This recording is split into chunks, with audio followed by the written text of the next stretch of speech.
गुरु के सुमिरन मात्र से नासति विघ्न अनंत।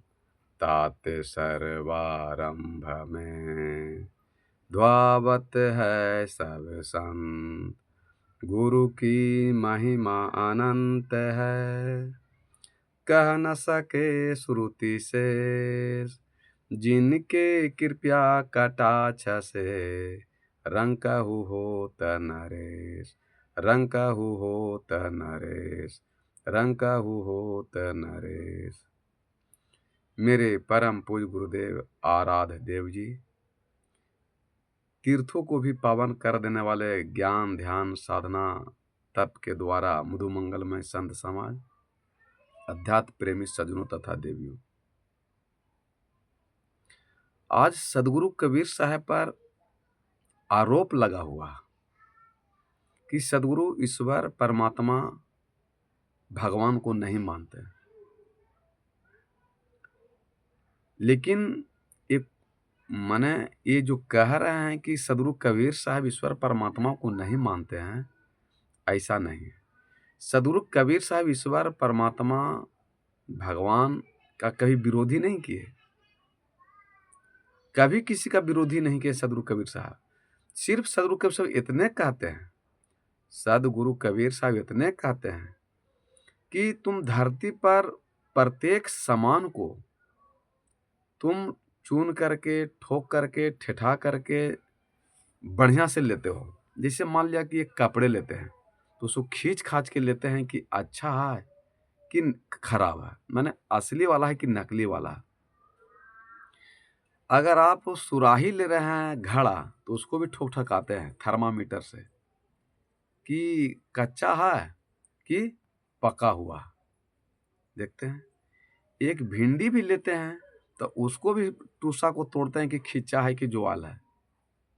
सारा चीज को आप ठोक के ठेठा करके लेते हैं कि अच्छा है कि गलत है। तो सदगुरु कबीर साहब यही आपको आग्रह करना चाहते हैं, सचेत करना चाहते हैं, विनती आग्रह करना चाहते हैं कि जैसे तुम धरती पर सारा सामान को लेते हो तो ठोक के ठेठा करके ओरिजिनल लेते हो, बढ़िया लेते हो, फिर परमात्मा का आप ओरिजिनल क्यों नहीं लेते हैं? एक साधारण मसाला भी लेते हैं तो सूंघ के देखते हैं कि इसमें धमक है कि नहीं है, जो दुकानदार हमको दे रहा है वो असली दे रहा है कि नकली दे रहा है, और उसको आप चयन करते हैं अच्छा दे करके। सिर्फ सदगुरु कबीर साहब इतने आपसे आग्रह करते हैं कि जैसे आप कपड़ा लत्ता ईटा बालू छड़ सीमेंट झिंगी भिंडी माने घड़ी घड़ा जो भी सामान लेते हैं तो कहिए कि इसको चुन चान के देते हैं कि नहीं, ठीक ठाक से करके सारा सामान ले लेते हैं कि अच्छा है कि नहीं है। फिर ईश्वर परमात्मा को आप अच्छा क्यों नहीं लेते हैं? सदगुरु कबीर साहब यही आप लोग से आग्रह करते हैं, कहवाना चाहते हैं कि सब चीज आप अच्छा लेते हैं, ओरिजिनल लेते हैं, और भगवान को ही नकली लेते हैं। यही सबसे बड़ा दुर्भाग्य की बात है। सदगुरु कबीर साहब ईश्वर का, परमात्मा का, भगवान का, राम का विरोधी नहीं है। उनको तो सिर्फ बदनाम कर माने किया गया है कि वो माने भगवान के विरोधी हैं, क्योंकि जो सत्य रास्ता पर चलता है, सत्य बात बताता है, उसको गलत कहवे करता है कि ये गलत है।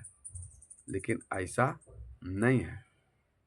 सदगुरु कबीर साहब इतने कहना चाहते हैं कि ईश्वर परमात्मा को तुम बाहर खोज रहे हो, ईश्वर परमात्मा बाहर में नहीं है। सदगुरु कबीर साहब कहाँ कहते हैं कि कस्तूरी कुंडली बसे मिर्ग ढूंढे बन माही। ऐसे घट घट राम है दुनिया जानत नाही। सदगुरु कबीर साहब क्या कहें कि हैं कि नहीं है?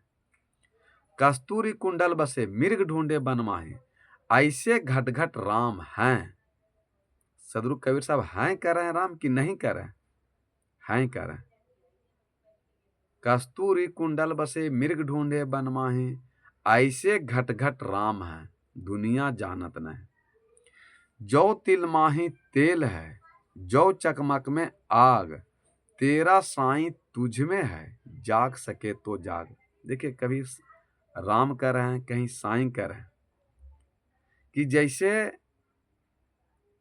तिल में तेल है, तो तिल के अंदर तेल है, तिल के बाहर तेल नहीं है। जौ तिल माही तेल है, जौ चकमक में आग। चकमक माने पत्थर। तो जौ जैसे तिल के अंदर में तेल है, उसी तरह परमात्मा आपके भीतर में है। बस इतने को समझना कि जौ तिल माही तेल है, जौ चकमक में आग, तेरा साईं तुझ में जाग सके तो जाग। जो आज अनादि काल से ईश्वर को, परमात्मा को, राम को जो आप बाहर खोज रहे हैं जग तप मंदिर में, वो वहां नहीं है। बस सदगुरु के साथ यही आपको आग्रह करना चाहते हैं, सचेत करना चाहते हैं कि धर्म के नाम पर, पूजा के नाम पर, पाठ के नाम जो आप लोग बुर्बक बना रहा है, ठग रहा है पंडित लोग, उससे केवल आग्रह करें कि आप अपना आत्मा को तो कल्याण तो कर लिया, असली भगवान को तो पहचानिए। फिर कहते हैं कि सदगुरु कबीर साहब कि सब घट मेरो साइया। देखिए फिर कह रहे हैं साइया, जैसे तिल के अंदर में तेल है, वैसे ही साइया आपके भीतर में है। सब घट मेरो साइया सुनी सेज न कोई। कोई ऐसा हृदय नहीं है जहां राम, चेतनात्मा राम नहीं है। सब घट मेरो साइया सुनी सेज न कोई, बलिहारी वह सेज की जाघट परघट हो। मने वो परम तत्व परमात्मा चेतनात्मा राम सभी प्राणियों के घट के अंदर में है, हृदय में है। सब घट मेरो साइया सुनी से एक भी ऐसा हृदय नहीं है, चाहे कोई भी प्राणी हो, जहां राम का वास नहीं है। और वो हृदय धन है, वो घट धन है जहां राम को अनुभव हो गया है, समझ लिए, सत्य को जान लिए, वो घट धन है। तो जो हृदय रूपी चेतन आत्मा को राम जान लिए, फिर उसको उस आत्मा पर विषय वासना का बुकलैया नहीं चढ़ सकता। तो जैसे तिल में तेल है, पत्थर में आग है, दूध में घी है, उसी तरह परम तत्व परमात्मा चेतन आत्मा राम सभी प्राणियों के अंदर में है। ये बाहर में नहीं है, भीतर में है।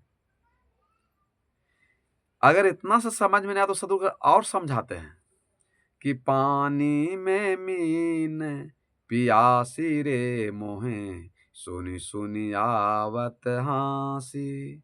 कि पानी में मछली है और पियासल है, ठीक उसी प्रकार परमात्मा ईश्वर भगवान आपके भीतर में है और बाहर ढूंढ रहे हैं। तो हंसी नहीं आवेगा लोग के। पानी में मीन पियासी रे मोहे, सुनी सुनी आवत हासी। आत्म ज्ञान बिना नर भटके, कोई मथुरा कोई काशी रे। जैसे मृगा नाभि कस्तूरी, बन बन फिरत उदासी रे मोहे, सुनी सुनी आवत हासी। जैसे पानी में मछली है और कहे कि हमको पानी पीना है, पानी को देखना है, ये मछली के लिए दुर्भाग्य की बात है।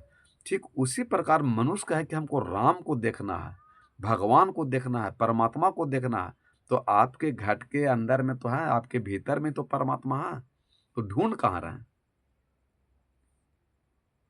कि पानी में मीन प्यासी रे, मुझे सुने सुने अबे हांसी रे। जाको ध्यान धरे विधि हरिहर, मुनि जना सहसा 88 रे। सो तेरे घट माही विराजे, परम पुरुष अविनाशी रे, मुझे सुन सुने आवे हांसी रे। जिसका ध्यान ब्रह्मा विष्णु महेश धरते थे, वो किसको धरते थे? जाको ध्यान धरे विधि हरिहर, माने ब्रह्मा विष्णु महेश भी जिसका ध्यान धरते थे, वो कौन भगवान को धरते थे? पत्ते नहीं है। और आप ब्रह्मे विष्णु महेश के नाम जप रहे हैं कि जाको ध्यान धरे विधि हरिहर, मुनि जना सहसा 88 रे। सो तेरे घट माही विराजे, परम पुरुष अविनाशी। वो परम तत्व परमात्मा आपके भीतर में विराजमान है। वो परमात्मा है तब तो ये आवाज नहीं कर रहा, ये अंदर परमात्मा है तब तो ये कान सुन रहा, भीतर में राम है तब तो आंख देख रहा, भीतर में परमात्मा है तब तो ये हाथ काम कर रहा, भीतर में रमैया राम है तब तो ये पैर काम कर रहा। अगर यही चेतनात्मा राम निकल जाते हैं, तो आपको अगर प्रूफ के लिए जानना है तो कोई मरा हुआ आदमी लाश के जाके देख लीजिए। जो मरा हुआ आदमी है, जो लाश है, उसको जाकर के देखिए, तब पता चल जाएगा कि उसको आंख है कि नहीं है, उसको हाथ है कि नहीं है, मुंह है कि नहीं है, पैर है कि नहीं है, कान है कि नहीं है, सब चीज है। तो फिर वो उत्तर मुंह के माथा रखा करके क्यों पड़ा हुआ? वो कौन राम के कारण, कौन कृष्ण कारण, कौन दुर्गा देवी कारण वो माता पिता पति पत्नी परिवार बना हुआ था? और कौन परमात्मा निकल गए जो उत्तर में मुड़ी रखा गया? और गांव के आदमी 50 आदमी कहते हैं कि राम नाम सत्य है। तो ये कौन राम के नाम लिए आज? भीतर वाला के कि बाहर वाला के? भीतर वाला के लिए कि बाहर वाला के लिए? वो समय भीतर वाला लेते हैं। भीतर में चेतनात्मा राम थे तो दादा दादी पति पत्नी चाचा चचानी पापा पत्नी सब विराजमान है। और जैसे चेतनात्मा राम निकल गए तो सारा कहानी खत्म हो गया। आंख नाक कान हाथ गोड़ मुंह है, सब है, लेकिन वो काम कुछ नहीं कर रहा। कर रहा कुछ नहीं। तो यही चेतन आत्मा राम को ध्यान साधना के द्वारा प्राप्त करना है। सहज योग ध्यान साधना से प्राप्त होता है, ऐसे संभव नहीं है। और यही जब शरीर में से एक काया रूपी इसमें शरीर में से जब चेतन आत्मा राम निकलते हैं तो गांव के आदमी 50 आदमी कहता है कि राम नाम सत्य है। तो किसके बदौलत सत्य था संसार? किसके बदौलत परिवार में माता पिता पति पत्नी कहला रहे थे? वही परमात्मा राम को जपना है, भजन भक्ति सत्संग करना है, ज्ञान ध्यान साधना के द्वारा। तो आप बताइए कि कर रहे हैं? और यही चेतन आत्मा राम भीतर में है। और जब यही छोड़ करके काया को छोड़ करके निकलते हैं तब क्या कहते हैं? सदगुरु कबीर साहब एक प्रसंग में कहीं है कि प्राण चलते काया काहे रोई, प्राण चलते काया काहे रोई, तुम तो हंसा चले अपने घर, तुम तो हंसा चले अपने घर, अब हम कहाँ जायब बिगोई, प्राण चलते काया काहे रोई। ये आत्मा निकल गया तो ये काया कह रहा कि अब हमारा क्या गति होगा। वियोगी माने बीग दो, जला दो, फेंक दो। देखिए सदगुरु कबीर साहब कहाँ से बात बोलते हैं कि प्राण चलत सुन काया बौरी, माने प्राण चलत। तो ये सोचिए कि काया जो है, ये काया रो रहा, तड़प रहा है कि प्राण चलत सुन काया बौरी, तोरे मोरे संग न होई, तोरे मोरे संग न होई, तेहि असमित्र बहुत मैं त्यागा, संग ना लिन्हा कोई, ओ सुनो मेरे हंसा साईं, तुम तो हंसा चले अपने घर, अब हमें कहाँ जायब बिगोई, प्राण चलत काया काहे रोई। अब जैसे शरीर रूपी से आत्मा निकल गई थी, काया रो रहा है कि हमारा क्या दुर्गति होगा, क्या होगा। तो सदगुरु कह रहे हैं, तो वियोगी में इसको बीग दो, फेंक दो। तो इस शरीर कौन राम के बदौलत बोल चल रहे थे, सुन रहे थे, आंख से देख रहे थे, पैर से चल रहे थे, मुंह से खा रहे थे? कौन राम के बदौलत, कौन भगवान के बदौलत? जब इतना सरल बात से भी समझ में नहीं आएगा कि भगवान कौन है, राम कौन है, ईश्वर कौन है, कृष्ण कौन है, तब कैसे आप समझिएगा? आप लोग बताइए तो हैं? कि माने ये जो काया रूपी रो रहा है, तड़प रहा है कि अब हमारा क्या उपाय है।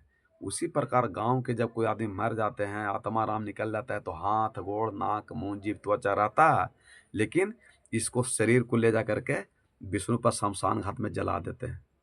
अब तो आ गया है मशीन के रखे तो 2 मिनट सब खत्म हो जाएगा, बटन दबा अब 5 मिनट सब स्वाहा हो गया। और जो आपके बढ़िया बढ़िया मकान, कहते हैं ना निधन, निधन के मतलब अब आपके पास कोई धन नहीं है। जो एटीएम कार्ड रखते थे तकिया के नीचे, गोदरेज में कोट पैंट, 2-4 करोड़ रुपया, 10 लाख रुपया, 1-8 लाख रुपया, खेती बाड़ी मोह माय जोड़ के रखे से, और सब लुटा गया, सब छूट गया। वो सब आप कोई काम आपका चीज नहीं है, सब ताला टूट गया, सब लुटा गया घर में। जो आप जिंदगी भर संजो के रखे, इसीलिए एक नाम मृत्यु का निधन कहा गया है कि अब इसके पास कोई धन नहीं रहा। तो आपके पास जो भी अभी धन है, तो कौन राम के बदौलत वो धन कहा रहा है? वो चेतन आत्मा राम जो भीतर में है, वो हैं। तो आप करोड़पति हैं, लखपति हैं, गाड़ी वाला हैं, मकान वाला हैं, मार्बल वाला हैं, टाइल्स वाला हैं, पति वाला हैं, पत्नी वाले हैं, दादा वाले हैं, पिता वाले हैं, माता वाले हैं, चचा चचानी भाई वाले हैं। लेकिन जैसे ये चेतन आत्मा राम निकल गए, तब प्राण चलत काया काहे रोई, प्राण चलत काया काहे रोई। तुम तो हंसा चले अपने घर, अब हम कहाँ जायब बिगोई, प्राण चलत काया काहे रोई। ये संसार छूट गया, मंदिर छूट गया, तीर्थ छूट गया, परिवार छूट गया, गांव छूट गया, टोला बाजार गांव एसी फ्रिज सब छूट गया, पूरा संसार चले गए, सब भगवान मंदिर खत्म हो गया, जग तप पूजा पाठ समाप्त। कौन? राम के बदौलत। इसलिए इस राम को समझिए, इस काया रूपी कृष्ण को समझिए, ये जीव रूपी शिव रूपी जीव को समझिए, तो आपका उद्धार कल्याण हो जाए। इसलिए शंकर भगवान कहे कि उमा कहूँ मैं अनुभव अपना, सत्य हरि भजन जगत सब सपना। एक हरि का भजन भक्ति ही सत्य है, बाकी ये संसार सपने के समान है। जो स्वप्न है, शंकर भगवान कह रहे हैं, जो स्वप्न है उसको अपना कर रहे हैं, और जो चेतन तो अपना है उसको पराया बना रहे हैं। तो उमा कहूँ मैं अनुभव अपना, सत्य हरि भजन जगत सब सपना। कि अनुभव की बात बता रहे हैं शंकर भगवान, अनुमान की नहीं। लेकिन पंडित लोग आपको अनुमान के भक्ति बतावेंगे कि जग तप पूजा पाठ कीजिएगा तो भगवान मिल जाएंगे, सुख शांति मिल जाएगा। लेकिन शंकर भगवान कह रहे हैं कि अनुभव के बात मतलब बात बता रहे हैं। अनुभव माने क्या होता है? जैसे आपको खाना दिए खाने के लिए, तो बिना भोजन किए आप नहीं बता सकते उसका स्वाद कैसा है। लेकिन जब पंगत कीजिएगा तो बताइए कि तीता था कि मीठा था, तो खाने के बाद ना बताए। उसी प्रकार अनु माने प्रयोग करना और भव माने पीछे। तो जो ज्ञान ध्यान तप करने के बाद जो परम सुख शांति मिलता है, वो संसार में भी सुख शांति नहीं मिलता है, वो परिवार में भी नहीं मिलता है, वो धन में भी नहीं मिलता। धन सुविधा देता है, माता पिता पति पत्नी सुविधा देता है, सुख शांति नहीं देगा। तो इस आत्मा रूपी काया को समझिए, यही ईश्वर है, यही परमात्मा, यही राम है। यही सदगुरु कवि साहब सचेत करना चाहते हैं कि आप लोग साग सब्जी भिंडी झींगी कपड़ा लता हड़िया सोना चांदी जो भी लेते हैं, कपड़ा लता तो ठोक ठटा के लेते हैं कि ओरिजिनल है कि नकली है। तो फिर भगवान को आप ओरिजिनल क्यों नहीं ले रहे हैं? जो असली राम है, जो असली कृष्ण से, उसको क्यों नहीं पकड़ते हैं? तो वो चेतन आत्मा राम आपके भीतर में है, ये अंदर राम है।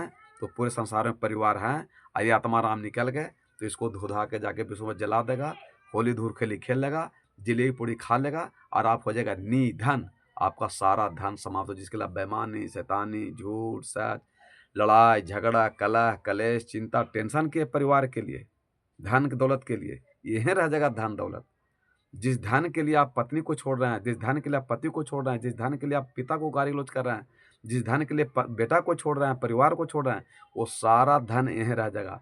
इसलिए धन कितनों हो या कितनों कम हो या कितनों ज़्यादा हो, प्रेम पूर्वक परिवार में खाइए पीजिए आनंद से रहिए, तो इससे बड़ा कोई सुख शांति धर्म नहीं हो सकता।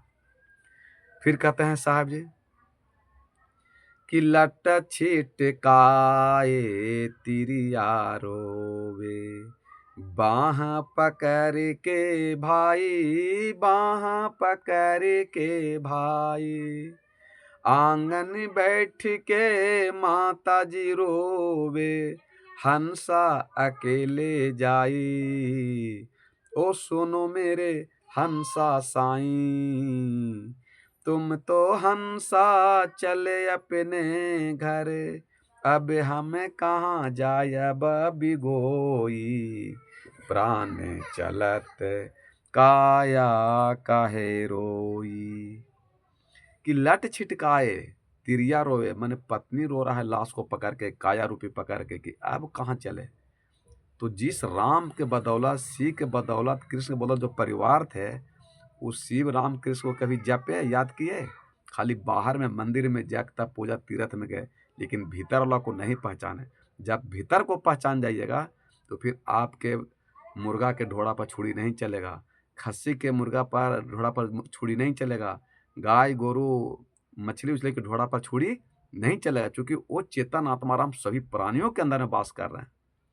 तो बताइए कि अनजान में जो दारू ताड़ी मांस मुर्गा खा रहे, वो पाप हो रहा है ना, और वही पाप के कारण मनुष्य को घर में दुख दर्द पीड़ा होता है, भोगते हैं। तो कहता है कि फलानमा हमको दुख दर्द पीड़ा दे दिया।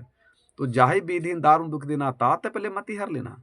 तो गलत कर्म करने के चलते मत, वो जो आत्मा है वो परमात्मा को मति हर लिए, तब तो पति पत्नी में नहीं पड़ रहा, तब तो बाप बेटा में नहीं पड़ रहा, तब तो देवरानी जेठानी में नहीं पड़ रहा, तब तो भाई भाई में नहीं पड़ रहा है।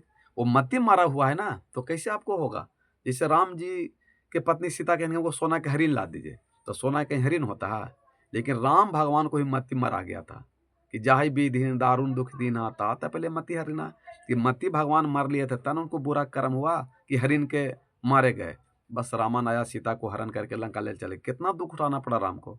तो मति मराया ना, लक्ष्मण भी दुखी हुए, राम भी दुखी और सीता ही बड़ी रोए तड़पे। तो उसी प्रकार परमात्मा मति हर लेते हैं, तो फिर गलत कर्म करते हैं। तो लट छिटकाए तिरिया रोवे, बाँह पकड़ के भाई, आंगन बैठ के माता जी रोवे, हंसा अकेले जाए। तो ये सब धन दौलत परिवार यहीं छूट जाएगा। जब तक भीतर में राम हैं, शिव हैं, कृष्ण, तो आप परिवार जप रहे हैं, तो इस चेतन आत्मा को, राम को आप शुद्ध कर दीजिए।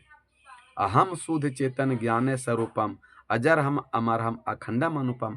हमारे सदुरा भाई साहब कहते थे कि ये आत्मा को आप शुद्ध दे दीजिए और दूसरे आत्मा को शुद्ध दे दीजिए, इससे बड़ा कोई भक्ति नहीं है।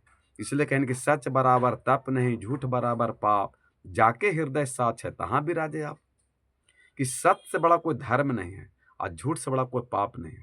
इसी बात को गोस्वामी तुलसीदास रामचरितमानस में कही ना, रामचरितमानस में, रामायण में गोस्वामी तुलसीदास भी बोली ना कि धर्म न दूसर सत समाना, आगम निगम पुराण बखाना। कि शास्त्र वेद सब जितना भी है वो यही कह रहा है कि सत्य से बड़ा कोई धर्म नहीं है, ये वेद पुराण सब कह रहा है। तो सत्य के कौन पकड़ ले। तो किसी भी प्राणी को दुख दर्द पीड़ा देना सत्य है कि असत्य है। यह सत्य है। सभी ई हाथ से किसी को पानी पिला दीजिए, दान दे दीजिए, दुख में मदद कर दीजिए, तो ये हाथ का आपका शुद्ध हो गया। आंख से आप देख रहे हैं कि माँ बहन बेटी है, तो आंख का धर्म हो गया। कान से भजन भक्ति साथ सुनते हैं, तो एक कान का धर्म हो गया। पैर से सत्संग भक्ति में जा रहे हैं, तो एक पैर का धर्म हो गया। मुंह से अच्छा अच्छा वाणी बोल रहे हैं, तो मुंह का धर्म हो गया। तो यही धर्म है, किसी को सेवा सत्कार परोपकार करना। इसलिए कहने के धर्म न दूसर सत्य समाना, आगम निगम पुराण बखाना। तो जो व्यक्ति सत्य पर चलना शुरू कर दे, वो स्त्री हो चाहे पुरुष हो, बैकवर्ड हो या फॉरवर्ड हो, हिंदू हो मुसलमान हो, माने पंडित हो या शूद्र, कोई भी जात हो, वो कोई भी भजन भक्ति सत्संग कर रहे हैं, कोई भी भगवान का नाम ले, आप सत्य को धारण कर लीजिए और असत को छोड़ दिए, तो आपका उद्धार कल्याण हो जाएगा। फिर कह रहे हैं सदगुरु कबीर साहब कि शिव सनकादिक और ब्रह्मादिक, सहस्त्र मुख होई सहस्त्र मुख होई, जो जो जन्म लिए वसुधा पर, फिर ना रहे हैं कोई। ओ सुनो मेरे हंसा साईं, तुम तो हंसा चले अपने घर, अब हम कहाँ जाय बिगोई, प्राण चलत काया काहे रोई। मने करें शिव सनकादिक, माने ऋषि मुनि ब्रह्मा विष्णु में जितना भी धरती पर साधु संत महात्मा है, वसुधा माने धरती, वसुधा माने धरती, ये धरती पर से सबको जाना पड़ा। इस धरती पर परमानेंट कोई रहा नहीं, केवल एक परमात्मा को छोड़ा करके। इस शिव सनकादिक माने जितना भी साधु संत महात्मा सब चले गए इस धरती पर से छोड़ के। तो हम क्या हैं, आया है सो जाएगा राजा रंग फकीर, एक सिंहासन चढ़ चले एक बंध जात जंजीर। तो एक वो आत्मा को विषय वासना से मुक्त कर दिए, तो सिंहासन चढ़ के जा रहे, इसमें कोई विषय वासना नहीं है। और एक वो है जो विषय वासना के बंधन में बंध के जा रहा, तो उसको तो मुक्ति नहीं मिलेगा, वो फिर 84 के धारा में जाएगा। इसलिए सदगुरु कबीर साहब कहते हैं कि बहु बंधन से बांध दिया एक बेचारा जीव, की पल छूटे आप हैं केरे छुड़ावे पीर। कि मनुष्य जो है अपने आत्मा को बहुत सा विषय वासना से बांध दिया है। तो मनुष्य चाहे तो आप अपने सारे विषय वासना को छोड़ करके आत्मा को मुक्त कर सकते हैं, राम को, शिव को, कृष्ण के। लेकिन आपसे अकेले कटेगा नहीं। तो कीर छुड़ावे पीर, पीर मैंने सदगुरु संत महात्मा को काटेंगे। कि बहु बंधन से बांध दिया एक बेचारा जीव, कीपल छूटे आप ही कीरे छुड़ावे पीर। तो अब इस धरती पर कोई भी मनुष्य जो है अपने विषय वासनाओं को काट करके मोक्ष मुक्ति प्राप्त कर सकता है। लेकिन बहुत सा साधु संत महात्मा कहते हैं कि आपको कौन उपदेश दिया, कौन अगुआ बना दिया। तो मैंने अगर ये तो साधारण माते पिता कहता है कि बेटा चोरी चमारी दारू ताड़ी मांस मुर्गा छोड़ दे, तो अब माता पिता कहे तोरा के कहल को कहे लगी, तो ये सब भ्रम है। लेकिन माता पिता के बगैर गुरु मान करके अगर सारा विषय वासना छोड़ते हैं तो वहां भी आपको कल्याण हो जाएगा, मुक्ति हो जाएगा। लेकिन मोटी माया सब तजे झिनी तजा ना जाए, पीर पैगंबर औलिया झिनी सबको खाए। तो दारू ताड़ी मांस मछली मुर्गा छोड़ना, अहंकार को छोड़ना, ये सब मोटी माया है। और झिनी माया के बारे में तो पता है ही नहीं। तो झिनी माया बहुत मेहीन है, और झिनी माया भी अगर आपके अंदर में है तो आपको आत्मा का मोक्ष मुक्ति नहीं मिलेगा।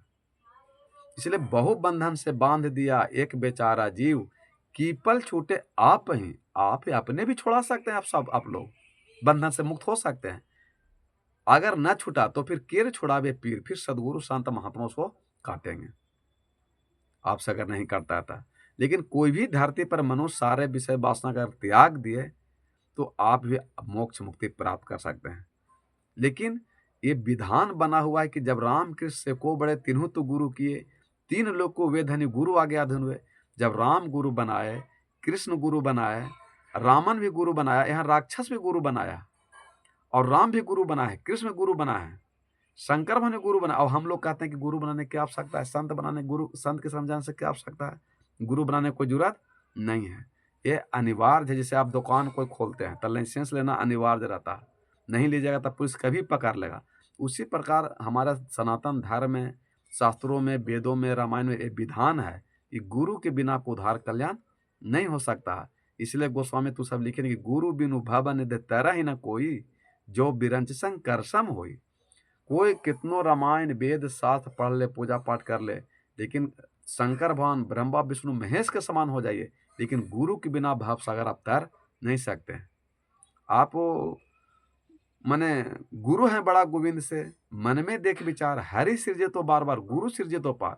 अगर आप दारू ताड़ी मांस मछली मुर्गा चोरी छोड़ कर अगर हरि को भाजते हैं, राम शिव को भाजते हैं, तो फिर मनुष्य मिल जाएगा। लेकिन अगर गुरु के शरण में जाते हैं तो फिर आपको मोक्ष मुक्ति मिल जाए, फिर दोबारा आपको धरती पर आने की आवश्यकता नहीं है। इसलिए आप अपने भी विषय वासनाओं को काट सकते हैं। तो ये पंथ एक दल है।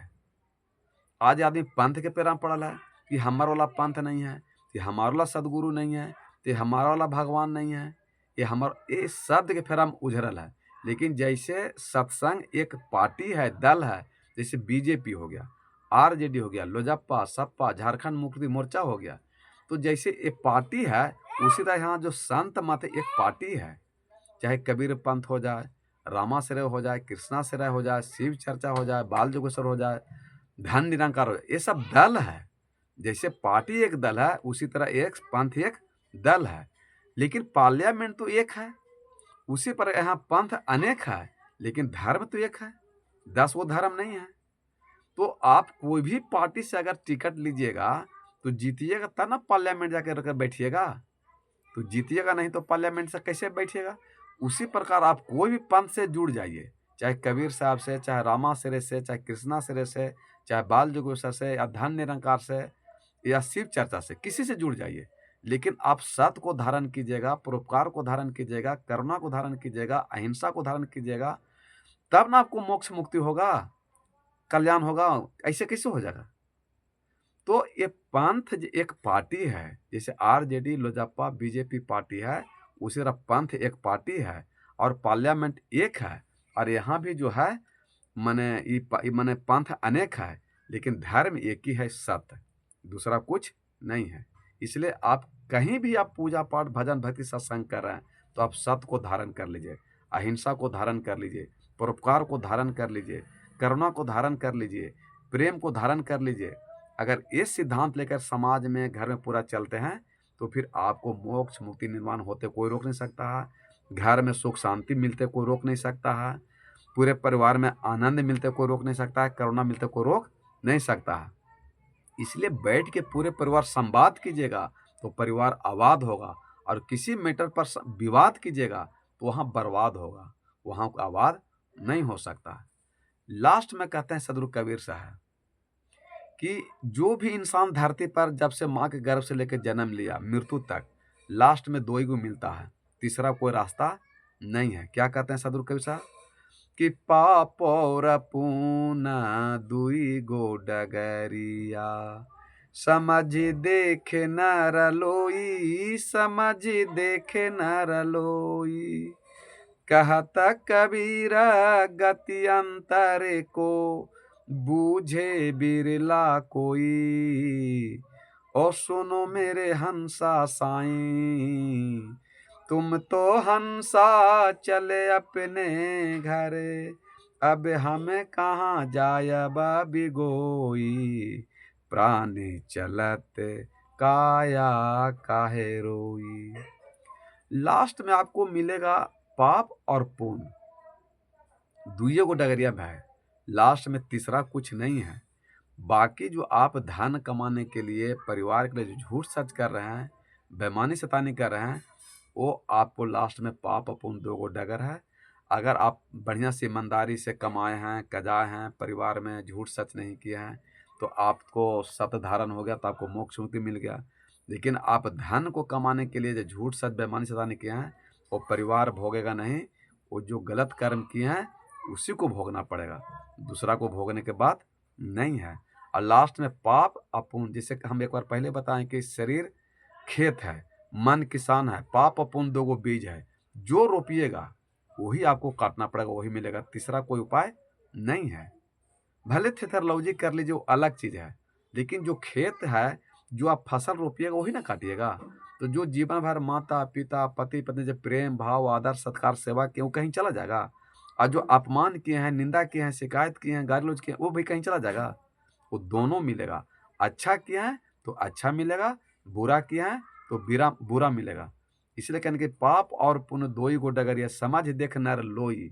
लोई के मतलब कहते हैं कबीर साहब लोग, और यहाँ लोई का मतलब कबीर साहब पत्नी बना दिए न जाने में, अनजान में। कि कहत कबीर पाप और पुण्य दुई गो डगरिया, समझ देख नर लोई। कहत कबीर गति अंतर को, समझे बिरला कोई। इसमें करोड़ में एगो बात को समझिएगा, करोड़ में एगो भक्ति करेगा, करोड़ में एगो ज्ञानमान होगा, करोड़ में एगो मुक्ति प्राप्त करेगा। इतना आसान नहीं है। जो सत्संग के ये मानना बहुत कठिन है, इतना आसान नहीं है। क्योंकि बरसों से आपको रटावल है सुगवा दिया ना, कि मंदिर में भगवान है, तीर्थ में भगवान है, सतनाम में कथा में भगवान है, देवघर में भगवान है, काशी में भगवान है, रटाया हुआ आपको है। जैसे सुगवा कैसे रटाता है, बोल सीताराम सीताराम, वो रट रहा, उसी तरह आप लोग को रटाया हुआ। तो जब तक साधु संत के शरण में नहीं जाइएगा, सत्संग में नहीं जाएगा, तब तक आपको उद्धार कल्याण नहीं होगा। और सदगुरु कबीर साहब राम के, शिव के, कृष्ण के, देवता देवी के खिलाफ नहीं है। वो तो जितना बेहतरीन से सदगुरु कबीर साहब मानते हैं राम को, कृष्ण के, शिव को, उतना सनातन धर्म को मानने वाला भी नहीं मान रहा है। जिसे मंदिर को निरर्थक तो आप साबित कर रहे हैं, हम साबित कर रहे हैं कि मंदिर बना था कि लोग शाम को खेती बाड़ी करके शाम को घर आवेगा, तो मंदिर में बैठ के कुछ अध्यात्म चर्चा करेगा, ज्ञान की चर्चा करेगा, सुख शांति की चर्चा करेगा, परिवार एक जगह बैठेगा तो कुछ प्रेम बढ़ेगा, करुणा बढ़ेगा। लेकिन आज वही मंदिर में बैठ के लोग ताश खेल रहे हैं, जुआ खेल रहे हैं, गांजा पी रहे हैं। तो मंदिर की निरर्थक तो आप साबित कर रहे हैं, कबीर साहब कहाँ निरर्थक साबित कर रहे हैं? कबीर साहब कभी निरर्थक साबित नहीं किए हैं मंदिर के, चाहे भगवान के, चाहे ईश्वर को। लेकिन हाँ, वो असली राम को पूजा पाठ करने के लिए कहते हैं। परवश जीव सुवस भगवंता, जीव अनेक एक श्रीकांता। भगवान एक है, उनका नाम अनेक है। चाहे वो भगवान को राम कह दीजिए, शिव कह दीजिए, कृष्ण कह दीजिए, हनुमान कह दीजिए, दुर्गा देवी जो कहना कहिए, लेकिन परमात्मा एक है। तो वो परम तत्व परमात्मा को आपके भीतर विराजमान है, वो बाहर में नहीं है। तो इस अगर चेतनात्मा राम को सारे विषयों से मुक्त कर देते हैं, इसी का नाम मोक्ष और मुक्ति है, केवल है, निर्माण है। तो आपका धरती पर उद्धार कल्याण हो जाएगा। बोलिए सदगुरुदेव भगवान की जय। हमारी वाणी से कहीं दुख तकलीफ लगा होगा तो मनुष्य एक सामाजिक प्राणी है, किसी भी आत्मा को हमारा ठेस पहुंचाना उद्देश्य नहीं है। अगर कहीं तकलीफ लगा तो हमको आप क्षमा कर दीजिएगा, और आपसे हम माफ़ी मांगते हैं कि हमारी वाणी से कहीं दुख तकलीफ आपको आत्मा को लगा हो तो क्षमा कर दीजिएगा। बोलिए सदगुरुदेव भगवान की जय। साहेब बन गए, साहेब बन गए, साहेब बन गए। ठीक है।